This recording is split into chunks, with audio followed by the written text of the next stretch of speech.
Good morning students. आज हम class 12 subject chemistry chapter first का लेक्चर 2 स्टार्ट कर रहे हैं। ओके, पिछले टर्म में हमने क्या पढ़ा था? इसमें हमने ये पढ़ा था कि सॉलिड क्या होते हैं, उनका क्लासिफिकेशन पढ़ा था। एक तो अरेंजमेंट के बिहाफ पर और एक उनके बीच में पाए जाने वाले इंटरमॉलिक्यूलर फोर्सेस के हिसाब से। ओके, आज हम क्या देख रहे हैं? आज हम पढ़ेंगे दो टॉपिक्स के बारे में, क्रिस्टल लेटिस क्या होता है और यूनिट सेल्स क्या होती है। देखिए, क्रिस्टल लेटिस क्या होता है? आपने देखा कि जो सॉलिड होता है वो किस फॉर्म में पाए जाते हैं? क्रिस्टल्स के फॉर्म में पाए जाते हैं। जैसे आप देखते हो नमक है, नमक के क्या होते हैं? क्रिस्टल होते हैं। चीनी का क्रिस्टल होता है, आप उसको उठा के देखो, उसके क्रिस्टल होते हैं छोटे छोटे। जो चीनी का जो पीस है वो क्रिस्टल के फॉर्म में है। ठीक है, नमक इस तरीके से ज्यादातर जो सॉलिड्स हैं उन सबके क्रिस्टल्स होते हैं। तो सबसे पहले हमें ये देखना है कि क्रिस्टल लेटिस क्या है। क्रिस्टल लेटिस का मतलब है 3D अरेंजमेंट। लेटिस क्या होता है? लेटिस एक ऐसी संरचना है जिसमें 3D अरेंजमेंट होता है। ठीक है, 3D arrangement of constituent particles in crystal. यानी कोई भी एक क्रिस्टल जो बनेगा, जैसे मान लीजिए मैंने ये क्रिस्टल बनाया है यहाँ पर ये, ठीक है, इस तरीके से। अब 3D को आप बोर्ड पे बनाना तो पॉसिबल नहीं है, तो ये आपको सिर्फ इमेजिन करके ही समझना पड़ेगा। तो जो ये क्रिस्टल है, ये क्रिस्टल बनाया मैंने, इस क्रिस्टल में जो कॉन्स्टिट्यूएंट पार्टिकल्स होते हैं, कॉन्स्टिट्यूएंट पार्टिकल्स के बारे में मैंने आपको बताया था। कॉन्स्टिट्यूएंट पार्टिकल्स एटम हो सकते हैं, मॉलिक्यूल्स हो सकते हैं। ठीक है, तो कॉन्स्टिट्यूएंट पार्टिकल्स क्रिस्टल में किस तरीके से अरेंज है उसे हम कहते हैं क्रिस्टल लेटिस। अब क्रिस्टल लेटिस जो है वो कितने होते हैं? वो 14 होते हैं, जिन्हें क्या कहा गया है? ब्रेविस लेटिसेस कहा गया है। लेटिस को हिंदी में बोलते हैं जालक। ठीक है, अब आप देखो, ये जो क्रिस्टल लेटिस है इसमें कॉन्स्टिट्यूएंट ये जो इस तरीके से जो पॉइंट बने हुए हैं, यहाँ पे मैं लगाती हूँ, यहाँ पे मैं लगाती हूँ, यहाँ पे मैं लगाती हूँ, ये सारे के सारे क्या है? लेटिस पॉइंट कहलाते हैं या लेटिस साइट कहलाते हैं। ठीक है, साइट पर कौन बैठा होता है? जिसका भी मैं क्रिस्टल बना रही हूँ, मान लो NaCl का बना रही हूँ, तो यहाँ Na होगा, यहाँ Na होगा, यहाँ Cl होगा, फिर यहाँ Na होगा, यहाँ Cl होगा, Na होगा, Cl होगा, इस तरीके से। तो जो लेटेस्ट पॉइंट की साइट होती है उस पर एटम होते हैं, मॉलिक्यूल होते हैं या फिर पार्टिकल्स होते हैं। ठीक है, अब हम क्रिस्टल लेटिसेस के क्रिस्टल, फिर उसके बाद हमारे पास एक क्रिस्टल में जो सबसे छोटी यूनिट होती है, सबसे स्मॉलेस्ट जो पोर्शन होता है, जो कि बार बार रिपीट हो रहा है। एक क्रिस्टल लेटिस है, एक क्रिस्टल लेटिस है, इसमें क्या देखो, ये वाली जो चीज है ये वापस से नीचे आ रही है। बार बार कौन सी चीज रिपीट हो रही है? जो चीज बार बार रिपीट हो रही है उसे हम क्या कह रहे हैं? Unit cell. ठीक है, तो यूनिट सेल क्या है? यूनिट सेल रिपीटिंग यूनिट है, रिपीट होने वाली यूनिट है। ठीक है, बार बार रिपीट होने वाली यूनिट। लेकिन ये यूनिट कैसी होती है? स्मॉलेस्ट होती है। Smallest repeating unit in a crystal is known as unit cell. समझ में आ रहा है? यूनिट सेल क्या हो गई? सबसे किसी भी, मान लो एक बड़ा 3 डायमेंशनल, जैसे चौक का डब्बा आपने देखा है, अभी यहाँ पर मेरे पास है नहीं, एक चौक का डब्बा है।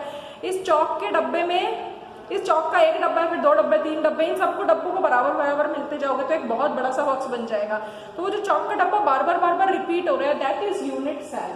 ठीक है, अब किसी भी यूनिट सेल के अंदर क्या क्या चीजें होती है? देखो, अभी ये बताया था, ये जो यहाँ पर तो कौन होती है? ये तो लेटिस साइट होती है। ठीक है,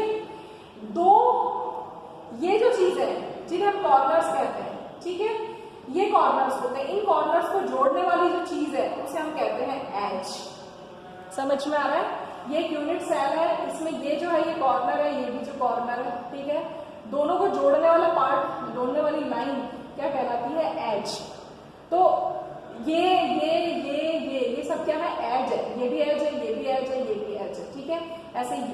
तो एक एज ये हो गया, ये एज हो गया, सॉरी, ये एज हो गया, ये एज हो गया, ये एज हो गया, ये एज हो गया। ये क्या है? 4 एजों से मिलकर कौन बनता है? एक फेस बनता है। ये क्या है? ये एक फेस है। ये क्या है? ये एक फेस है। जैसे आप अपने कमरे को देखो, आप सब जहां पर भी बैठे हो, एक कमरा होगा, उस कमरे में कितनी दीवारें होंगी? 1 2 3 4 5 6। आप देखो, दीवारें का मतलब चारों तरफ से जो कवर्ड पार्ट है। आप अपने रूम को देखिए, जिस भी रूम में, मान लो मैं इस रूम में खड़ी हुई हूँ, एक दीवार ऊपर है, एक नीचे है, एक सामने है, एक इधर है। ठीक है, एक इधर है और एक इधर है, तो 6 हो गई ना। अब आप देखो, जो कॉर्नर से, जो ऊपर ही ऊपर है वो कॉर्नर है। 2 कॉर्नर को जोड़ने वाली जो लाइन है, चाहे वो ये वाली लाइन हो, चाहे वो ये वाली लाइन हो, चाहे वो वाली लाइन हो, क्या कहलाती है? एज कहलाती है।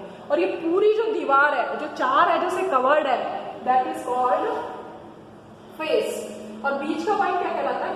सेंटर कहलाता है। तो एक यूनिट सेल के अंदर 2 चीजें इंपॉर्टेंट होती है। क्या? एक तो होता है ये देखो मैंने यहाँ पे जो बनाया और इसको आप यदि ढंग से देखेंगे तो आपको समझ में आ जाएगा कि एक तो होते हैं ये एजेस है, ये पूरी की पूरी ए एज है, ये पूरी बी की एज है, ये पूरी सी एज है, समझ में आ गया। और यदि मैं यहाँ पर इसको मानती तो ये डी एज हो जाती, ठीक है। तो एक तो एजेस होते हैं और एंगल होते हैं। एंगल में तो मान लो मैंने इसको अल्फा एंगल मानना है, तो ये अल्फा एंगल किसके बीच में है, बी और सी के बीच में, बी और सी के बीच में है, ठीक है।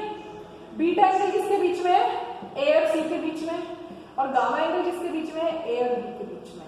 तो एंगल्स होते हैं एक तो, और एक एज होती है किसी भी यूनिट सेल की कैरेक्टरिस्टिक। हर एक यूनिट सेल की अलग अलग कैरेक्टरिस्टिक होती है और उस बिहाफ पर हमारे पास यानी यूनिट सेल के 7 टाइप्स होते हैं और उन 7 टाइप के हिसाब से हमारे पास 7 प्रकार के क्रिस्टल्स हैं, क्रिस्टल सिस्टम्स हैं, 7 क्रिस्टल सिस्टम्स हैं। कौन कौन से? फर्स्ट है क्यूबिक। देखो अभी आपको बता दिया एंगल क्या है और एजेस क्या है, ठीक है।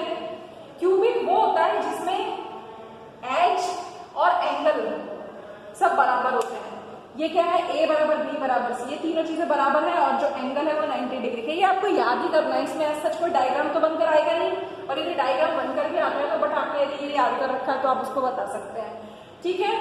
टेट्रागोनल में क्या होता है कि एंगल तो सेम रहते हैं, सारे ऊपर वाले से एंगल सेम रहते हैं, बट एक edge B is not equal to C होती है, ठीक है। जबकि ऑर्थोरैम्बिक में क्या होता है, ना तो ए बी के बराबर होगी ना बी सी के बराबर होगी, बट एंगल 90 डिग्री के होंगे।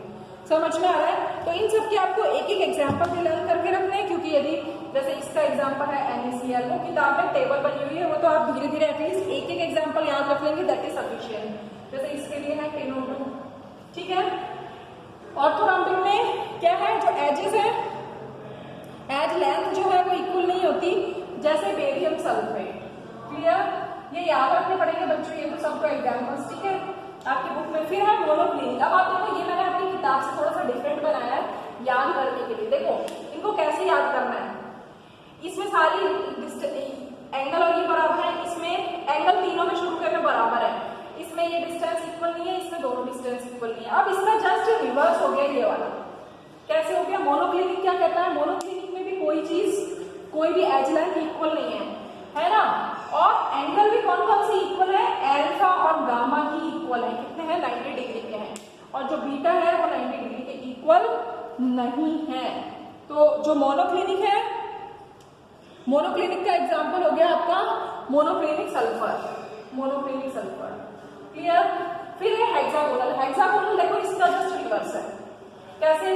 इसमें भी ये वाली डिस्टेंस इक्वल नहीं है, बी और सी इज नॉट इक्वल, इसमें भी नहीं है, इसमें भी नहीं है, बट इसमें एंगल कैसे है, इसमें अल्फा बीटा 90 के है और गामा इसमें फिक्स है। आपको ये चीज याद रखनी है, गामा कितने का है, 120 डिग्री एंगल का है, ओके।